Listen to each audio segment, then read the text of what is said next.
Welcome to Secrets of the Invisible. In 1991, the Soviet Union collapsed and Russia stood at a crossroads. The West embraced it with open arms. Financial aid poured in. McDonald's opened on Pushkin Square to queues stretching for blocks. Young Russians wore Levi's jeans and dreamed of Silicon Valley. Fast forward 3 decades. Today, Russia is the most sanctioned nation in human history, frozen out of the global financial system, banned from international sporting events, and culturally quarantined from the Western world. What happened? Let's begin. In March of 2022, polling data from the Pew Research Center revealed something extraordinary. 87% of Americans held an unfavorable view of Russia. In Germany, it reached 90%. In Poland and the Baltic states, the number approached 95%. These were not gradual shifts measured over years. These were seismic collapses of perception that occurred in a matter of weeks. The February 24th invasion of Ukraine did not merely change geopolitical calculations. It shattered an illusion that had persisted since the end of the Cold War, that Russia could be integrated into the global community despite its authoritarian tendencies, that trade would liberalize politics, that interdependence would prevent catastrophe. But to understand why the world turned against Russia with such ferocity in 2022, we must first understand what Russia became in the decade preceding that moment. On the 26th of December, 1991, the red Soviet flag was lowered from the Kremlin for the last time. Boris Yeltsin stood as president of a new Russian Federation. The economy was in free fall. Hyperinflation reached 2,500% in 1992. Pensioners lost their life savings overnight.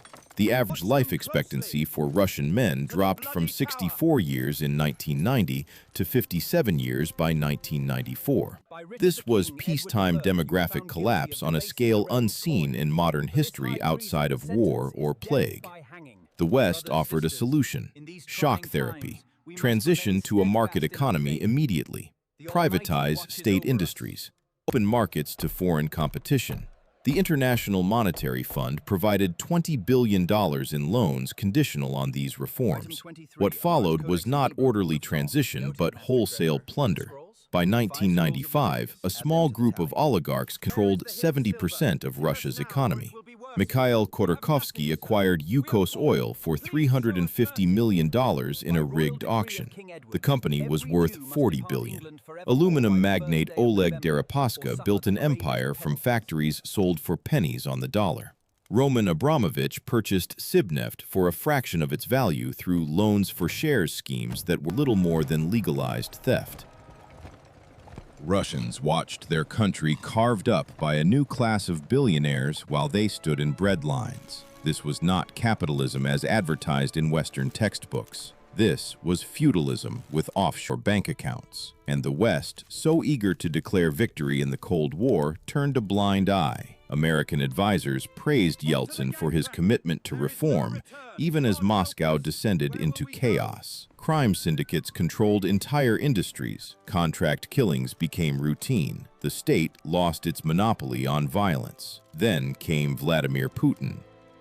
On the 31st of December, 1999, Yeltsin resigned and appointed Putin as acting president. He was a former KGB officer unknown to most Russians. His approval rating stood at 2%. But Putin understood something fundamental about the Russian psyche in that moment. The people did not want democracy. They wanted order. They wanted dignity. They wanted someone who would stop the humiliation. His first major act defined everything that followed. In August of 1999, Chechen separatists invaded Dagestan. On September 9th, an apartment building in Moscow exploded, killing 94 people. 3 more bombings followed. 300 people died in total. Putin blamed Chechen terrorists and launched the Second Chechen War. Russian forces leveled Grozny, the Chechen capital. Human Rights Watch documented systematic torture, mass executions, and widespread rape by Russian troops. 40,000 Chechen civilians died. The city was reduced to rubble. But Putin's approval rating soared to 80%. Russians saw strength. They saw someone willing to use force to protect the homeland. The Western critique of human rights violations fell on deaf ears. Russians remembered the 1990s when democracy meant poverty and chaos. They chose stability over freedom. Putin then turned to the oligarchs. In July of 2000, he summoned them to the Kremlin. The message was simple: stay out of politics and you keep your wealth. Cross me and you lose everything. Mikhail Khodorkovsky tested this boundary. He funded opposition parties. He criticized government corruption publicly. In October of 2003, armed agents stormed his private jet on a Siberian runway. Khodorkovsky was arrested and sentenced to 10 years in prison. His $40 billion company was dismantled and absorbed by state-owned Rosneft. The other oligarchs received the message clearly. Throughout the 2000s, Putin rebuilt the Russian state. He centralized power, eliminated regional autonomy, and brought the military and intelligence services under Kremlin control. And he did something else. He created a narrative. Russia was not a failing state recovering from Soviet collapse. Russia was a great power humiliated by the West, stripped of its rightful sphere of influence, encircled by hostile alliances. This was not propaganda without foundation. It resonated because it contained elements of truth. In 1990, American Secretary of State James Baker met with Soviet leader Mikhail Gorbachev. The subject was German reunification.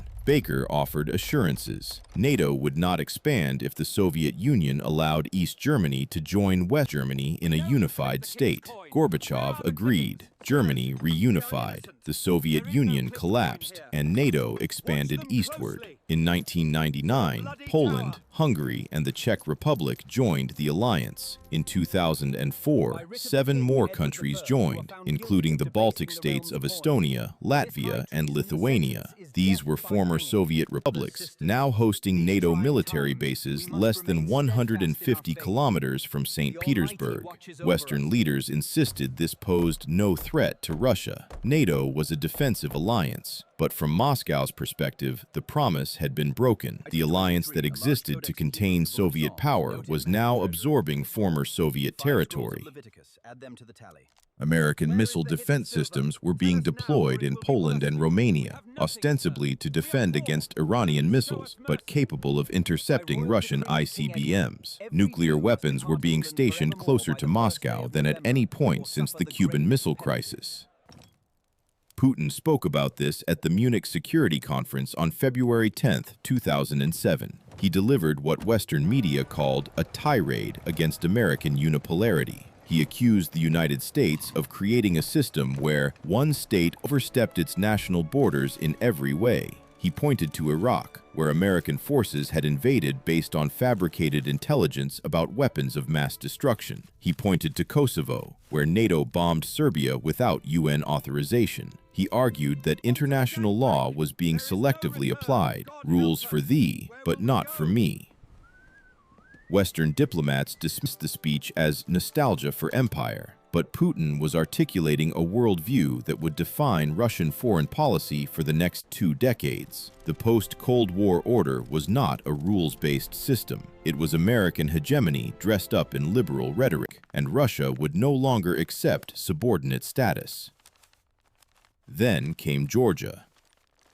In April of 2008, NATO announced that Georgia and Ukraine would eventually join the alliance. No timeline was given, but the signal was clear. Russia's response came in August. Georgian forces attempted to retake the breakaway region of South Ossetia. Russian tanks rolled across the border. In 5 days, Russia destroyed Georgia's military, recognized South Ossetia and Abkhazia as independent states, and demonstrated that NATO's promises of future membership were worthless without actual security guarantees. The West imposed minor sanctions. Georgia remained outside NATO. The lesson was learned. Russia could use military force to prevent NATO expansion in its neighborhood, and the cost would be manageable. But the real crisis was yet to come, and it would unfold in Ukraine. Ukraine is not just another former Soviet republic to Russia. It is the birthplace of Eastern Slavic civilization. Kievan Rus, founded in the 9th century, is considered the cultural ancestor of Russia, Ukraine, and Belarus. The Dnieper River region was where Orthodox Christianity took root in the Slavic world. For centuries, Ukrainian and Russian identities were intertwined. Even the word, quote, three means, quote, four in Russian. 17 million ethnic Russians live in Ukraine, concentrated in the eastern and southern regions. Crimea was part of Russia until 1954, when Soviet leader Nikita Khrushchev transferred it to Ukraine as a symbolic gesture of friendship between Soviet republics. No one imagined the Soviet Union would dissolve. When it did, Ukraine became independent but remained firmly in Russia's orbit. Ukrainian was the official language, but Russian dominated in business and media. The country's economy depended on Russian energy and trade.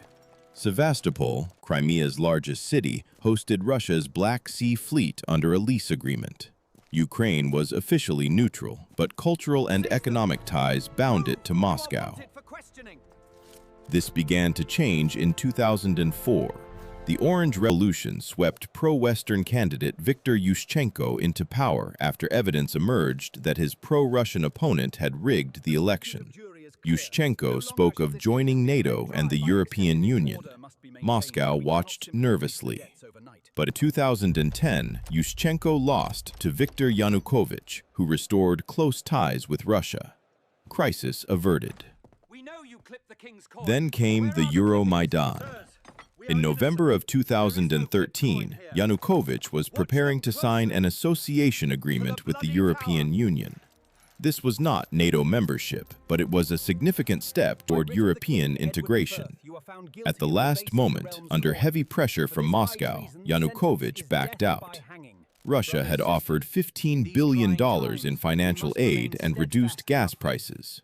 The European Union offered trade access and political reforms. Yanukovych chose Russia. Protests erupted in Kyiv's Maidan Nezalezhnosti, Independence Square. What began as a few thousand demonstrators grew to hundreds of thousands. They were not only protesting the EU decision, they were protesting corruption, economic stagnation, and authoritarian creep. For 3 months, protesters occupied the square. On February 20, 2014, government snipers opened fire. 103 people died. The violence backfired spectacularly. The military refused to clear the square. Yanukovych fled to Russia. A pro-Western interim government took power. Putin saw this as a Western-backed coup, and within days, he acted.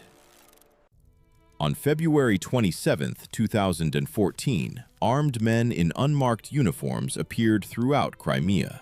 They wore Russian military equipment but displayed no insignia. The Russian media called them "little green men." They seized government buildings, airports, and military bases. On March 16th, a referendum was held. According to official results, 97% of Crimeans voted to join Russia. International observers were barred. Armed soldiers patrolled polling stations. The vote was widely condemned as illegitimate. But on March 18th, Putin signed the treaty annexing Crimea into the Russian Federation. This was the first time since World War II that a European state had annexed territory from another by force.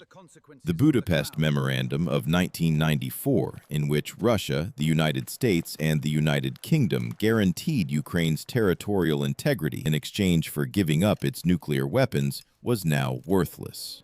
Ukraine had surrendered the world's third-largest nuclear arsenal based on assurances of sovereignty. Those assurances meant nothing. The West responded with sanctions targeting Russian officials and banks, but trade continued. German companies kept buying Russian gas. French arms manufacturers sold warships to Russia. The European Union's dependence on Russian energy created a veto on serious punishment. Putin calculated correctly that Europe would not sacrifice its economy to defend Ukrainian sovereignty. Simultaneously, pro-Russian separatists in eastern Ukraine declared independence in the Donetsk and Luhansk regions. Russian weapons, fighters, and, quote, "six," quote, poured across the border. Ukraine's military, hollowed out by decades of corruption and neglect, struggled to respond. Battles raged through industrial cities. On July 17, 2014, Malaysia Airlines Flight 17 was shot down over eastern Ukraine by a Russian-made Buk missile system, killing all 298 people aboard. International investigators concluded the missile was fired from rebel-controlled territory using equipment supplied by Russia. Moscow denied involvement. The war settled into a frozen conflict. The Minsk agreements of 2014 and 2015 established a ceasefire that was violated daily. 14,000 people died. 1.5 million were displaced. The front line hardened into trenches and minefields reminiscent of World War I, and for 8 years the world moved on. Until February 24, 2022. At 4 in the morning, Russian missiles struck targets across Ukraine: Kiev, Kharkiv, Odessa, Mariupol, airports, military bases, government buildings. Hundreds of thousands of Russian troops crossed the border from Belarus, Russia, and Crimea in a coordinated assault.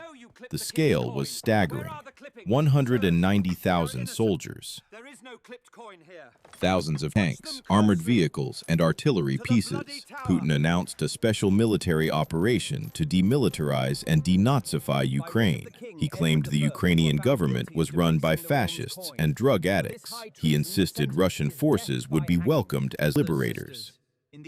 None of this was true. Ukrainian President Volodymyr Zelensky was a Russian-speaking Jew whose grandfather fought the Nazis. The Ukrainian government was democratically elected. Opinion polls showed that 80% of Ukrainians opposed Russian interference. Russian troops were not welcomed. They were met with Molotov cocktails and anti-tank missiles. The Russian invasion plan assumed Kyiv would fall within 72 hours. Paratroopers would seize Hostomel Airport, allowing rapid reinforcement. Mechanized columns would encircle the capital. Zelensky would flee. A puppet government would be installed. The war would be over before NATO could respond.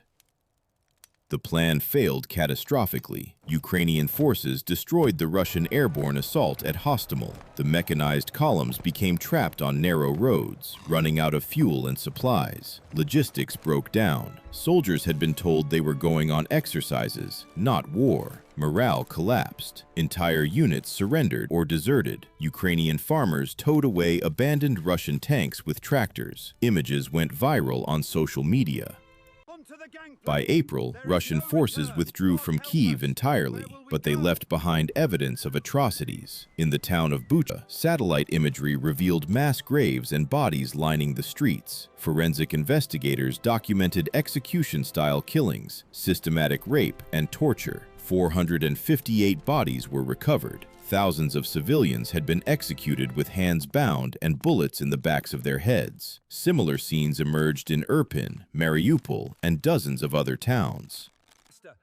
The International Criminal Court issued an arrest warrant for Vladimir Putin, charging him with war crimes related to the forced deportation of Ukrainian children to Russia. Estimates suggest that 19,000 children were taken. Russian officials called it evacuation from conflict zones. Ukrainian authorities called it cultural genocide. The world watched in real time. Unlike previous conflicts, this war was documented on smartphones and broadcast on social media. Videos of missile strikes hitting apartment buildings.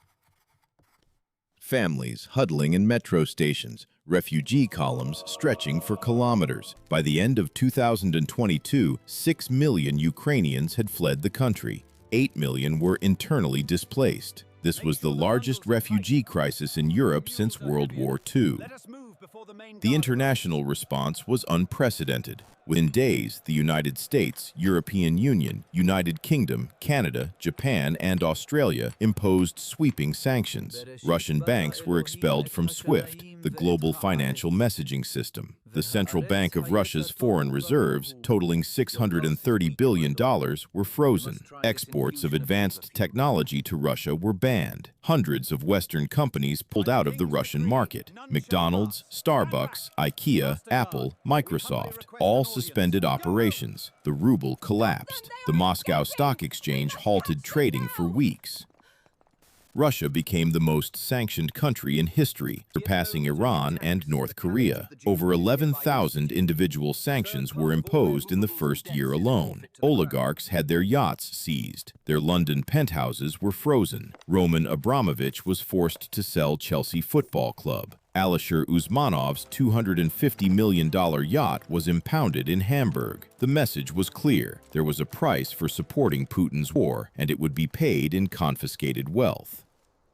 Culturally, Russia was erased. Russian athletes were banned from the Olympics and World Cup. Russian films were pulled from international festivals. Russian orchestras were canceled. Even Russian writers who opposed the war faced boycotts. A Milan university postponed a course on Fyodor Dostoevsky. The Cardiff Philharmonic removed Tchaikovsky from its program. This was collective punishment based on nationality, not individual culpability. Critics called it Russophobia. Supporters argued that cultural isolation would pressure Putin.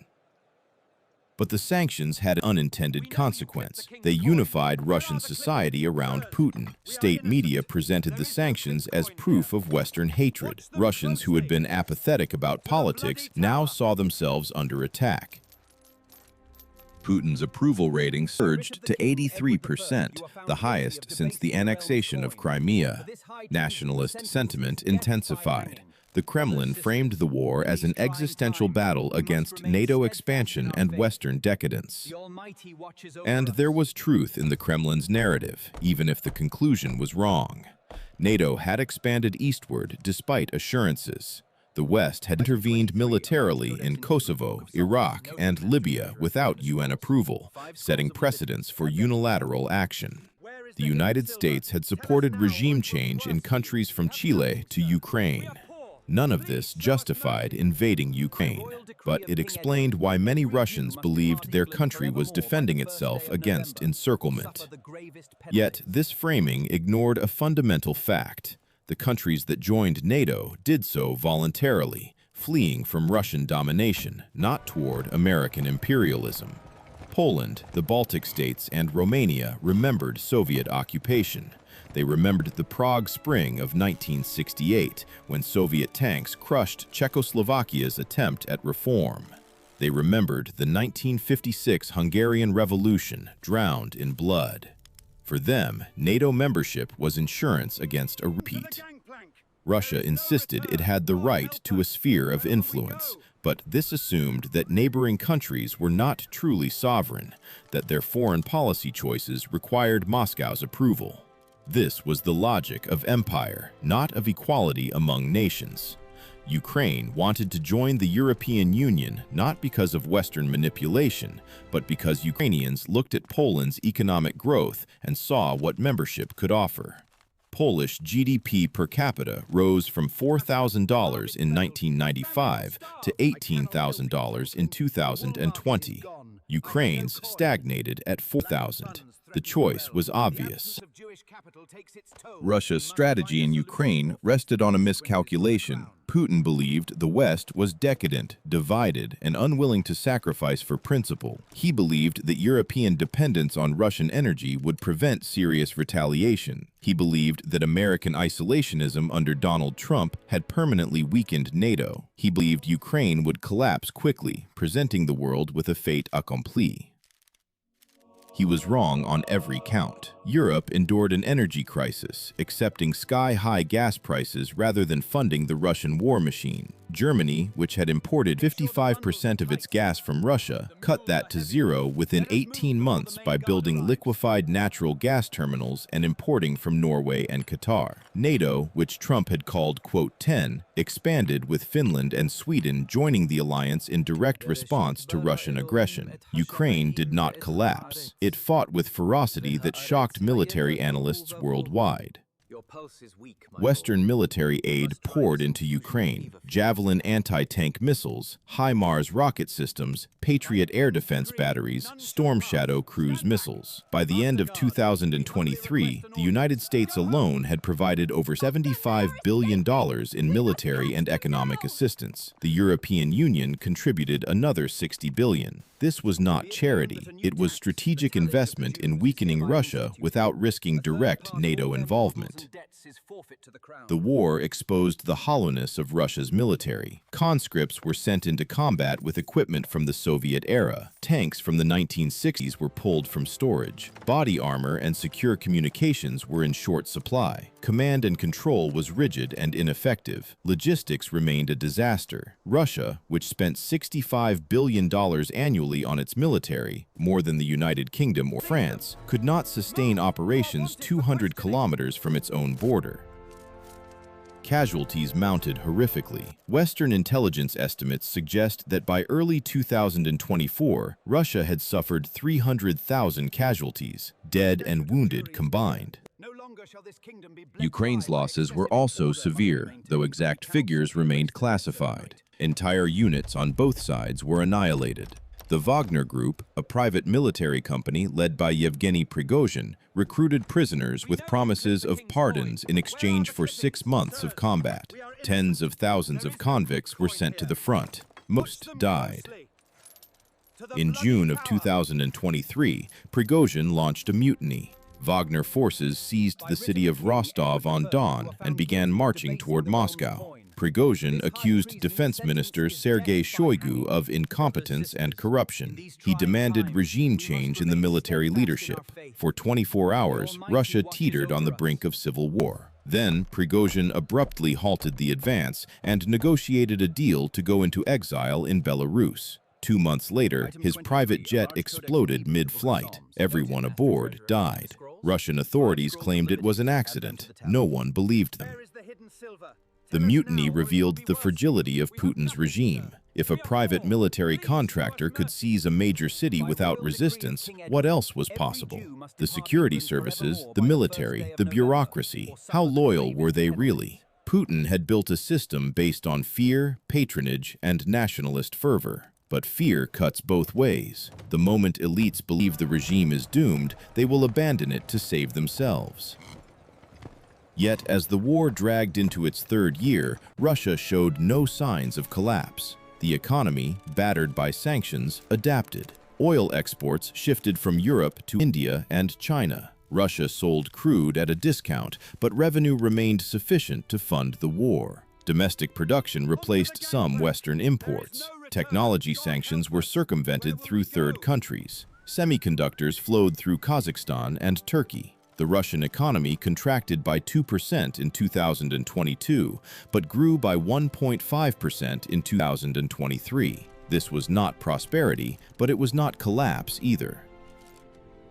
China emerged as Russia's lifeline. Trade between the two countries surged to $240 billion in 2023, up from $140 billion before the war. China bought Russian oil and gas, providing the foreign currency Moscow desperately needed. In return, Russia supplied energy at discounted rates, subsidizing Chinese industry. This was not an equal partnership. Russia was becoming a resource appendage to China, much as it had accused Ukraine of being subservient to the West. But Putin had no choice. Isolation from the West meant dependence on the East. India also increased imports of Russian oil, rising from virtually zero to 1.6 million barrels per day. Indian refineries processed Russian crude and sold refined products to Europe, effectively laundering sanctioned oil back into Western markets. The global energy system was too interconnected for sanctions to be hermetic. Every loophole weakened the economic pressure on Moscow. The Global South's response to the war was telling. When the United Nations General Assembly voted to condemn the invasion, 141 countries voted in favor, but 35 abstained. These included China, India, Pakistan, South Africa, and much of sub-Saharan Africa. When a vote was held to suspend Russia from the UN Human Rights Council, 93 voted in favor, but 58 abstained. This was not endorsement of Russian actions. It was rejection of Western moral authority. For many countries in Africa, Asia, and Latin America, the West's outrage over Ukraine rang hollow. Where was this outrage over Yemen, where a Saudi-led coalition supported by the United States and United Kingdom had killed hundreds of thousands in a war that received a fraction of the media coverage? Where was the outrage over Palestine, where Israeli settlements expanded in violation of international law, while Western governments provided military aid? Where was the outrage over Iraq, where American forces invaded on false pretenses and caused the deaths of hundreds of thousands? The selective application of international law was obvious. Russia exploited this hypocrisy ruthlessly. Its diplomats framed the war as part of a broader struggle against Western imperialism. They pointed to NATO's bombing of Libya in 2011, which turned a limited intervention into regime change and civil war. They pointed to Syria, where Western-backed rebels included jihadist groups. They argued that the rules-based international order was a facade for American power projection. And in many capitals across the global South, this message resonated. But there was a deeper issue at play. The West's model of liberal democracy, which had seemed triumphant in the 1990s, was no longer universally appealing. China's authoritarian capitalism had lifted 800 million people out of poverty. Singapore's one-party state delivered prosperity and stability. Even Russia, for all its dysfunction, had rebuilt itself from the chaos of the Yeltsin years. The idea that democracy was the inevitable endpoint of political development looked increasingly naive. Russia positioned itself as the defender of, quote, 11 against Western decadence. Putin spoke of defending the family, religion, and national sovereignty against LGBTQ rights, multiculturalism, and globalism. This rhetoric played well in socially conservative countries. Leaders in Hungary, Poland, and parts of Africa echoed these themes. Russia was not just fighting Ukraine, it was fighting for a different vision of modernity, one that rejected Western liberalism as culturally imperialist. This ideological battle was most visible within Russia itself. After the invasion, the Kremlin launched the most severe crackdown on dissent in post-Soviet history. Independent media outlets were shut down or forced into exile. Journalists were imprisoned. Alexei Navalny, Putin's most prominent critic, was already in prison on fabricated charges. In February of 2024, he died in a penal colony above the Arctic Circle under suspicious circumstances. Russian authorities claimed natural causes. His supporters called it murder. Thousands of Russians attended memorial services despite the risk of arrest. The emigration statistics told their own story. Between February 2022 and the end of 2023, an estimated 1 million Russians left the country. These were disproportionately young, educated, and urban, programmers, entrepreneurs, journalists, scientists. They fled to Kazakhstan, Georgia, Turkey, and the European Union. This was Russia's third major brain drain, following the revolutions of 1917 and the Soviet collapse of 1991. Each time, the country lost the generation best equipped to build its future. Within Russia, a parallel reality took hold. State media portrayed the war as a defensive struggle against NATO aggression. Ukrainian cities were described as being liberated from fascists. Russian war crimes were dismissed as Ukrainian propaganda. Casualty figures were suppressed. Mothers of soldiers who demanded answers about their missing sons were labeled traitors. The term, quote, _12, quote, was banned. Calling it anything other than a, quote, _13 could result in 15 years in prison. Possession of anti-war literature became a criminal offense. School curriculums were rewritten to glorify the invasion. The Russian Orthodox Church blessed the war as a holy crusade. Patriarch Kirill described soldiers killed in Ukraine as martyrs whose sins would be forgiven. The rhetoric blended Soviet-style patriotism with Orthodox mysticism, creating a narrative where dying for the motherland guaranteed salvation. This was not merely propaganda. It was the construction of an alternative reality where Russia was the victim, the West was the aggressor, and suffering was redemptive. The information war extended far beyond Russia's borders.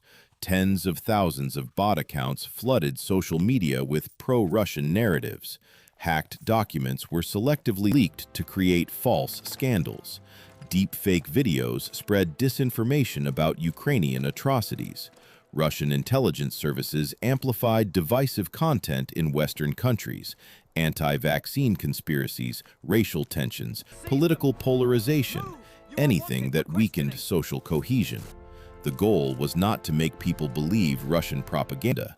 The goal was to make people believe nothing, to create such epistemic chaos that objective truth became irrelevant.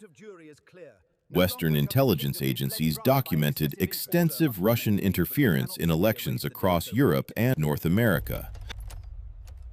In the 2016 United States presidential election, Russian operatives hacked the Democratic National Committee and released emails designed to damage Hillary Clinton's campaign.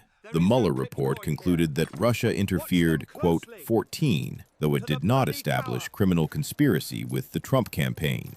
In France's 2017 election, hackers targeted Emmanuel Macron's campaign, dumping documents days before the vote. In Germany's 2017 election, Russian-linked groups spread disinformation favoring far-right parties. These operations had strategic purpose. By supporting populist and nationalist movements in the West, Russia aimed to fracture the transatlantic alliance. Leaders like Marine Le Pen in France and Matteo Salvini in Italy opposed sanctions on Russia and called for rapprochement with Moscow. Viktor Orban in Hungary blocked European Union aid to Ukraine and maintained close ties with Putin. The divisions ran deep. Europe was not a unified bloc confronting Russia. It was a collection of states with competing interests, and Russia exploited every fissure. The energy relationship was the clearest example. Before the war, Russia supplied 40% of Europe's natural gas, most of it flowing through pipelines crossing Ukraine and Belarus. Germany, Europe's largest economy, was particularly dependent, receiving 55% of its gas from Russia. This was the result of deliberate policy. Germany's Energiewende, or energy transition, had shut down nuclear power plants after the Fukushima disaster and relied on Russian gas as a bridge fuel while renewables were developed. The Nord Stream pipeline, completed in 2012, bypassed Ukraine entirely, running under the Baltic Sea directly to Germany. Critics warned that this gave Moscow leverage over Berlin. Proponents argued that economic interdependence would prevent conflict. The invasion proved the critics right. On September 26, 2022, explosions destroyed 3 of the 4 Nord Stream pipelines. Seismic stations detected blasts equivalent to hundreds of kilograms of TNT. Gas bubbled to the surface for days.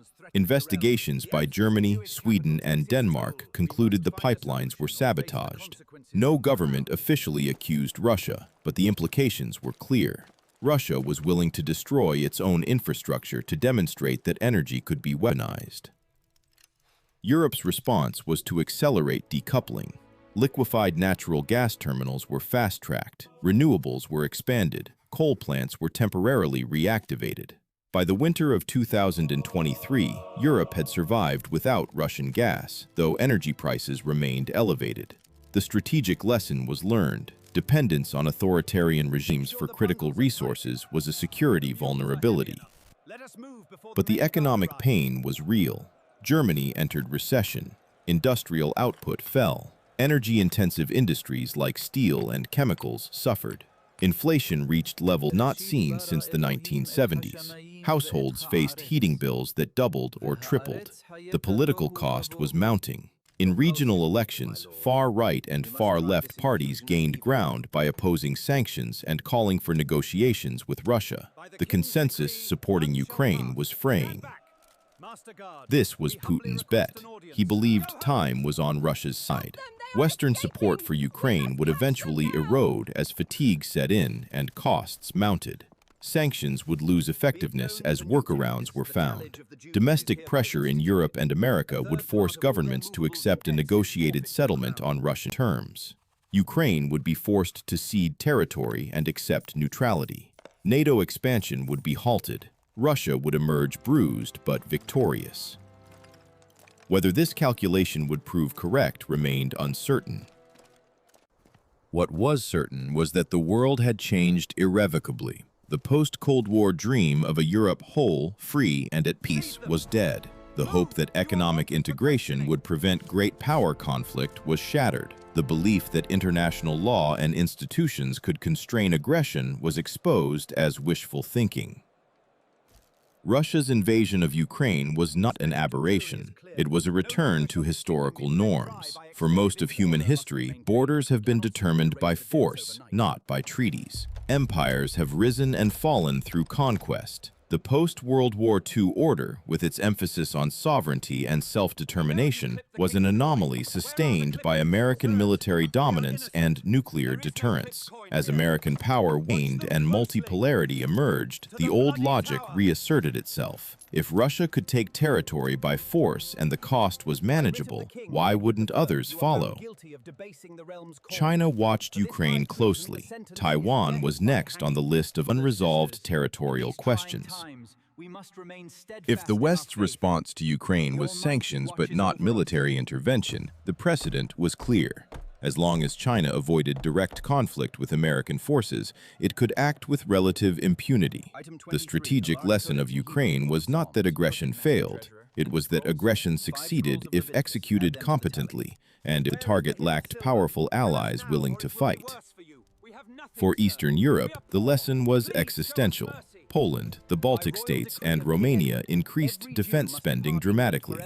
Poland ordered hundreds of Abrams tanks and HIMARS systems from the United States. It signed contracts worth $10 billion to expand its military. Lithuania reintroduced conscription. Romania requested permanent NATO bases. These countries understood that security could not be guaranteed by treaties alone. It required military capabilities sufficient to make invasion costly.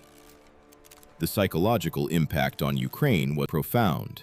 Even if the war ended with Ukrainian victory, the trauma would persist for generations. Millions of people had fled, many never to return. Cities lay in ruins. The economy had contracted by 30%. Landmines covered agricultural land. Unexploded ordnance littered towns. The reconstruction cost was estimated at $400 billion, and the dead numbered in the tens of thousands. Every family had lost someone. The social fabric was torn apart. But Ukraine had also been transformed. Before the war, national identity was contested. Russian was widely spoken. Many Ukrainians felt cultural kinship with Russia. The invasion changed that overnight. Russian speakers switched to Ukrainian. Monuments to Soviet figures were torn down. Streets named after Russian writers were renamed for Ukrainian heroes. A nation that had been ambivalent about its identity became fiercely unified. The war created the very nationalism Putin claimed to be fighting against. The question of why Russia is hated globally in 2024 cannot be separated from this history. It is not simply that Russia invaded Ukraine. The United States has invaded countries. Israel has occupied territory. China has repressed ethnic minorities. All have faced criticism, but none have been isolated to the extent Russia has. The difference lies in the scale, the brazenness, and the timing. Russia violated the sovereignty of a country that had given up nuclear weapons based on security assurances Russia itself had signed. It annexed territory in violation of the UN Charter. It deliberately targeted civilians, destroyed critical infrastructure, and committed war crimes systematically. And it did all this in Europe, in the 21st century, in a region that believed such wars were relegated to history. The shock was not just moral, it was existential. If this could happen in Ukraine, the entire post-war order was in question. The hatred also reflects a deeper sense of betrayal. In the 1990s, the West extended a hand to Russia. Aid programs, trade access, diplomatic engagement. There was genuine hope that Russia could become a democracy, a market economy, a partner in a stable world. That hope was not naive. Opinion polls from the 1990s showed that a majority of Russians supported Western-style democracy. Civil society was vibrant, independent media flourished. Then it all collapsed. Putin rebuilt authoritarianism. Oligarchs looted the economy, dissidents were murdered, and finally, war. The West sees this as a failure of Russian culture, a reversion to autocratic instincts. Russians see it as a response to Western arrogance and betrayal. Both narratives contain truth. The relationship was always transactional. The West wanted Russia weak and compliant. Russia wanted respect and influence. Neither got what they wanted. And now they are locked in confrontation that neither knows how to exit. For Russians living abroad, the consequences are personal. Visa restrictions have made travel difficult. Bank accounts have been frozen. Job opportunities have dried up. Russian artists and scientists face suspicion regardless of their political views. A Russian passport has become a liability. Students are harassed. Restaurants refuse service. This collective punishment breeds resentment. Many Russians who opposed the war now feel alienated from both Russia and the West. They are people without a country. Yet the isolation is not total. Russia still participates in international organizations. It remains a permanent member of the UN Security Council. Its diplomats operate in capitals around the world. Its oil and gas flow to markets in Asia and the Middle East. The global South has not joined the sanctions regime. Russia's influence in Africa, through arms sales and Wagner Group operations, remains significant. In the Middle East, Russia's intervention in Syria gave it leverage that endures. Russia is isolated from the West, but not from the world. This bifurcation is the defining feature of the emerging international order. The world is not unipolar, as it was in the 1990s. It is not bipolar, as it was during the Cold War. It is fragmented. The West, led by the United States and Europe, operates under one set of rules. China, Russia, and much of the global South operate under another. Trade flows, but values do not. Technology is shared selectively. Institutions are duplicated. The BRICS group, Brazil, Russia, India, China, South Africa, expands to include Iran, Saudi Arabia, and others, creating an alternative to Western-dominated forums like the G7. Russia's role in this new order is as a disruptor. It lacks the economic power of China or the technological leadership of the West, but it has nuclear weapons, natural resources, and a willingness to use force. It can block consensus in the UN Security Council. It can supply weapons to American adversaries. It can destabilize regions through proxies. Russia is not strong enough to dominate, but it is strong enough to prevent others from doing so. This is the strategy of the spoiler, and it has kept Russia relevant despite its economic and demographic decline. Demographically, Russia is in crisis. The population peaked at 148 million in 1991. And has declined to 143 million in 2024. The birth rate is 1.5 children per woman, well below replacement level. Life expectancy for men remains low at 68 years. The war has killed tens of thousands of young men. The emigration of educated professionals has drained talent. By 2050, Russia's population is projected to fall below 130 million. This is a shrinking power in a world where demographic weight matters. Economically, Russia remains dependent on resource extraction. Hydrocarbons account for 40% of the federal budget and 60% of exports. Attempts at diversification have failed. The tech sector is underdeveloped. Manufacturing is uncompetitive. Corruption siphons off investment. The war has accelerated capital flight. Western sanctions have cut off access to advanced technology. Russia's GDP is smaller than Italy's. This is not the economy of a superpower. It is the economy of a petrostate with nukes.